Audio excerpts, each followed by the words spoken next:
Bonjour à toutes et à tous. Aujourd'hui, je vais faire un focus sur l'Uechi Ryu. Hier, je vous ai parlé du Narate, Shurite et Tomarite comme étant les trois principaux courants d'arts martiaux okinawanais, ou okinawaïens, comme on veut, et qu'il y en avait une quatrième qui avait gardé des racines énormes chinoises qui s'appelait l'Uechi Ryu. Donc aujourd'hui, je vais vous en parler un petit peu parce que c'est un style que j'ai découvert la saison dernière et que je pratique sous forme de stage ou de cours, et qui est un style très pragmatique et très applicable en self-défense courte distance.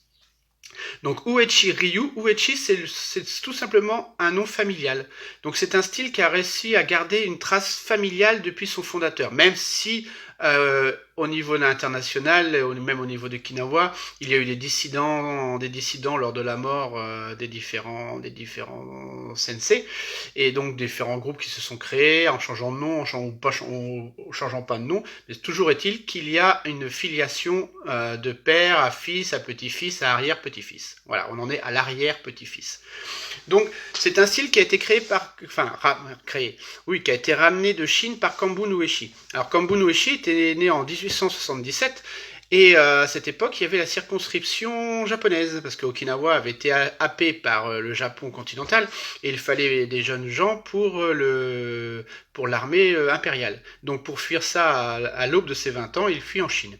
En Chine, il rencontre Shushiwa, avec lequel il s'entraîne. Shushiwa pratiquait un style qui s'appelle Pangai Nun. Alors Pangai Nun, ça veut dire moitié dur, moitié souple. Un peu comme le Goju Ryu, parce que Goju Ryu, ça veut Go c'est dur et Ju c'est souple. Donc moitié dur, moitié souple. Il restera pendant 10 ans en Chine. Par contre, il eut envie de rentrer, en 1910, il rentre à Okinawa, mais il refuse d'enseigner parce qu'en fait, alors qu'il était en Chine, il y a eu un incident, un de ses élèves a tué une autre personne en utilisant son enseignement. Donc, il rentre un peu incognito à Okinawa, et ce n'est qu'en 1926, donc 16 ans plus tard, qu'il se décide à enseigner sous l'insistance de personnes proches de lui. Donc au départ, il nomme son style Pangai Nun Karaté Jutsu. Karaté, comme je vous ai expliqué hier, dans le sens main vide, pour rentrer un peu dans le moule. Donc comme c'est un style familial, il enseigna à son fils Kanei, qui lui changea le nom en Uechi Karate Jutsu. Il enlève Pangai Nun parce que Pangai Nun, ça faisait très chinois, très okinawaïen, et c'était assez difficile de compréhension pour les Japonais. Et en 1957, il changea carrément le nom en Uechi Karate-do. Voilà. Donc il met le nom de sa famille. Donc là, on en est au fils. Donc le petit-fils prit la relève, Kanmei, qui est mort, je ne me souviens plus la date, je pourrais la retrouver, Kanmei, et on en est à l'arrière-petit-fils, Kansho Uechi, qui est très jeune, enfin très jeune, il est jeune, il a 40 ans, il a une petite quarantaine d'années, c'est pas sa profession principale, l'enseigner le karaté, il fait autre chose à côté, mais il a la vocation avec ses frères de perdurer le style familial. Donc si je vous parle je le rappelle, il y a Kambun, Kanei, Kanmei, Kansho. Voilà. Et donc en fait, le maître Tatsuo Shimabukuro,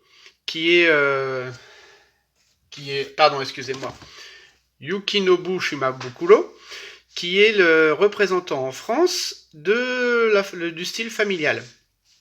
Alors, il est 9e dan d'Uechi Ryu, il est d'Okinawa, et il suit la lignée de la famille. Il est le représentant en France pour la famille, en France et en Europe, je pense, pour la famille Uechi. Voilà.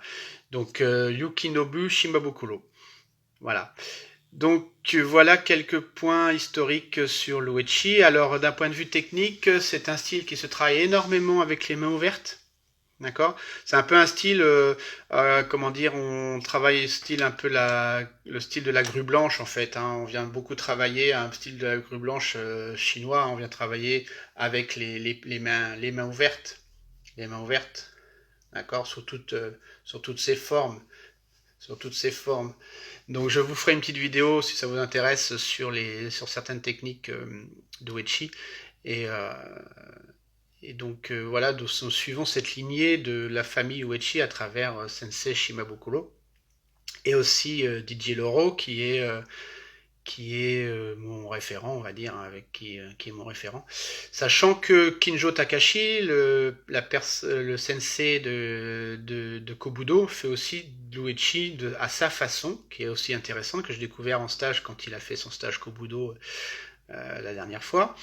Donc voilà, c'est un style très intéressant et je vous en ferai part ultérieurement.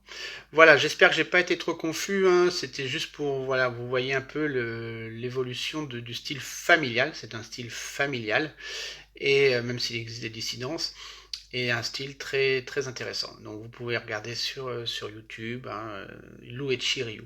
Je mettrai quelques infos sur la page. Voilà.